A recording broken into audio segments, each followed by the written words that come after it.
हाय नमस्कार.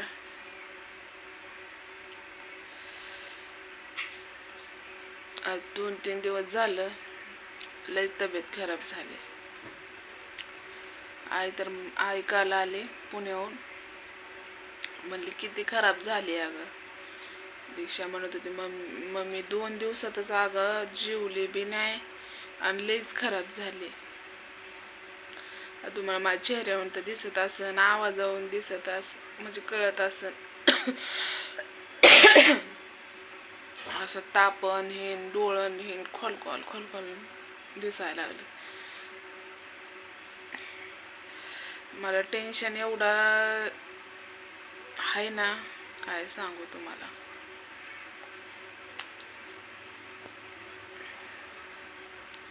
दोन दिवस झालं कामाला पण नाही. कामाला जाणं गरजेचंच आहे. आणि खूप छान अशा कमेंट आल्या, काय वाईट पण आल्या, काय चांगल्या पण आल्या. पण एवढ्या चांगल्या कमेंट आल्या की त्याने मला दिलासा भेटला. तुम्ही माझी यूट्यूब फॅमिली आहे, त्यामुळं मी कोणाच्या आद्यात नसते, कोणाच्या माद्यात नसते, तरी पण मला ओढण्याचा प्रयत्न होत आहे. काय म्हणतात ना, जिथं आपण हे नसतो ना, तिथं देवाच्या मनात काय असतं ते होतच. म्हणजे जे आयुष्यात घडायचं ते घडतच. भरपूर असे एक कमेंट तर अशी आली की ती काय माझी सवत आहे का कोण आहे ते काय कळलं नाही. जाव आहे का सवत आहे का कोण आहे ते कळलं नाही. तिनं एवढ्या शिव्या भारी दिल्या ना, लय भारी शिव्या दिल्या, त्याला मापच नाही त्या शिव्याला. बरं तिला हे कमेंट करून काय भेटलं काय माहिती. आता जेंट्स आहे का बाई आहे माहीत नाही, पण आता शिव्या अशा दिल्यात ती बाईच असणार आहे. बाईचं खच्चकरण करायला लागल्या जिंदगीत कसं आहे. ही दुनियात बाईसारखं खच्चकरण करते, तर त्या बायाने एवढा तरी विचार करायचा की तिच्या मागं कोण नाही. ती काय म्हणते, तुझा हक्क नवऱ्याच्या इकडं असतो. मान्य आहे, माझा हक्क तिथं असतो. तुझ्या माहिती करत सांगू का, त्याचं आधी पण एक लग्न झालतं बाये. त्याचं लग्न झालं, ती पण अशीच पळून गेली. पळून म्हणजे नांदली नाही त्याच्या कार्याने. आता ही गोष्ट काय मला सांगायची नव्हती तुम्हाला, पण झालतं लग्न. आता तुम्ही म्हणसान की एवढे दिवस सांगितलं नाही ना, आता काय तेव्हा सांगायची गरजच लागली नाही, म्हणून मी सांगितलं नाही. तर त्याचं लग्न झालतं तेव्हा ती बँजू मास्तर होता.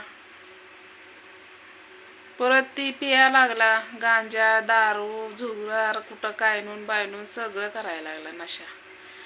तिथनं येऊन वाटतं तिला हाणायचा मारायचा. ती बारामतीच्या तिकडलीच होती. मग ती शिकलेली होती. ती म्हणली मला राहायचं नाही, मला सरळ डिवोर्स पाहिजे. म्हणल्यावर मग त्यांचा डिवोर्स झाला. जे काय घेणं देणं होतं ती कोर्टातर्फे झालं त्यांचा डिवोर्स पेपरचं. पण मला काय कधी दाखवलं नाही, पण हायत म्हणले. म्हणल्यावर म्हणलं ठीक आहे. पण आमच्यात कसं झालं माहिती का, माझ्या मावस बहिणीचं लग्न होतं तर तिथं मला बघितलं तर मावशीचं मन मी मोडू शकले नाही. मावशी म्हणली चांगलं आहे, असं आहे तसं आहे. आता आपण त्याच्या घरी जाऊन राहत तर नसतो, बरोबर. आता हे सांगायचा उद्देश असा आहे की तू बाई लयच कमेंट केले ना की, आणि त्याच्याकडे प्रॉपर्टी अशी काय, जी प्रॉपर्टी होती दारू पिऊन भावांनी सह्या घेतल्या इकलं, ती तू हेडव पण बघितलं असशील. आणि नसल तुला माहिती तर मागं जाऊन बघ. बोलून आणि त्याच्या तोंडावर पण म्हणलं काय तुझ्याकडे घेण्यासारखं आहे, त्याचा बी हेडाव आहे बघ तू. आणि माणसाला बाई का नाही, गड्याचा चेहरा ओळखायला उशीर लागत नाही, बरोबर. मग तू असा कसा एका व्यक्तीचा विचार करू शकते. आणि काय म्हणली, कोणच्या पोटच्या लेकराला कोणचा बाप मारत नाही.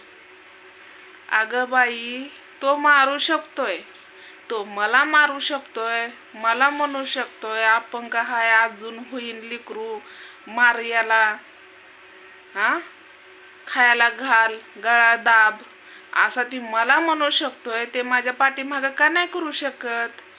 मग एक आईच्या पोटाला साप तरी आला ना, तरी पण त्या आईला लय अप्रूव असतो बाये. तू आई नच्चिल ग, म्हणून तू बोलतीस. तू आई नच्चिन, कदाचित देवाने तुझ्या पदरात लेकरू दिलं नसल किंवा दिलं असल हे तुलाच माहीत, म्हणून तू अशी बोलती. कोणच्या बाईला असं वाटल की एवढी लहान लेकरं ठेवून कष्ट करायला आज मी माझ्या कोणची गोष्ट पूर्ण करत नाही, कोणची गोष्ट आवडली तर घेत नाही, आणि तू अशी बोलते, तू डायरेक्ट शिव्या देतीच. शिव्या मला पण येतात, पण कसं आहे माहिती आहे का, माझे बाकीचे भाऊ बहिणी आहेत ना, ते म्हणतात ताई तिनं शेण खाल्लं म्हणून तू कशाला बोलतीस, म्हणून मला ग बसावं लागतंय. याचा अर्थ असा नको समजू तू की मी एक कमजोर आहे. मला कमजोर होऊन जमत नाही. अगं 4 दिवस 8 दिवस आजारी पडले ना, तर माझ्या घरातली चूल बंद राहते. तू देतीस का? तुला नेट पडतंय काय? तुला नाही ना नेट पडत, मग ग बस ना. अगं ज्याला पोळतं त्यालाच कळतं, कुणाला बी कळत नसतं. बोलती लय मोठ्या मनाने, शिव्या द्यायला लागली. हा, जा की मग तू त्याच्या खाली जा. तुला लईच माझी माया येईना म्हणल्यावर काय ती माझी त्याची माया येते म्हणल्यावर, अगं काय मी कब्जा फिब्जा केला काय घरावर? अगं राहिले फक्त छत बांधलं आईबापासाठी. अगं तुझं मन नाही ना, तुझं मन नाही, तू ये इथं दाखवते तुला कागदपत्र. आणि तुझं मन नाही का मी इथं राहुनी? हा, आणि कशामुळे राहुनी? आई बापाशिवाय जेव्हा आई बापा असतात तर येतीच लेक. तू तरी जातात चिलकी, तुझ्या आई बापाकडं कदाचित नसतील पण तुला, म्हणून तू बोलतीस. आई बापाकडं नाही जायचं तर काय मग कोणाकडे जायचं? होय ग? हा, बोलती लय टाळा टाळा. कशाला शाप घेते एखाद्या सिंगल मदरचा, अपंग्या लेकराचा, एका आईचा कशाला सराप घेतीच? चांगला नसतो, घेऊ नको. अगं मस्त तू अंडापर्यंत येत आहे, पण गिळते मी का? तू एक लाज सोडली, तुला एक लाज नाही म्हणून काय आम्हाला लाज नाही काय? वेग मी झट आता कमेंट वाचल्या, इतके छान छान कमेंट आहेत ना, आणि त्यात 2 कमेंट अशा आल्यात, हिलाच काय दिसलं कुणास ठाव. मी काय म्हणते, घाण कमेंट करताय ना तुम्ही, एवढ्या शिव्या देताय ना, तर तुम्हाला शिव्या देण्याचा अधिकार कोणी दिला? तुम्हाला माहिती आहे ना, कानून कायद्याने का नाही सगळ्या गोष्टी होत्यात, पण मला ते नाही करायला वेळ नाही तुझ्यासारखं. मला पडले 2 दिवस, मी आजारी पडली तर माझी चूल बंद पडते का? तुला काय नेट लागतंय? तुझ्या बेमट्याला नेट लागतंय काय? मला आणून देतीच कमी पडल्यावर. आता कसं वाटतंय? आता लय भारी वाटत असन. तुझ्या आईने तुला संस्कार दिले का नाहीत? हा, एकतर माणूस कशातनं जातंय, काय करतंय, त्याला दिलासा द्यायचं सोडून तू अशी बोलतीच. माजलेली या धरतीवर बोज दिसती अगं तू खरंच. म्हणूनच तुला कोण नसन, म्हणूनच तुला मोबाईल तरी बरे दिला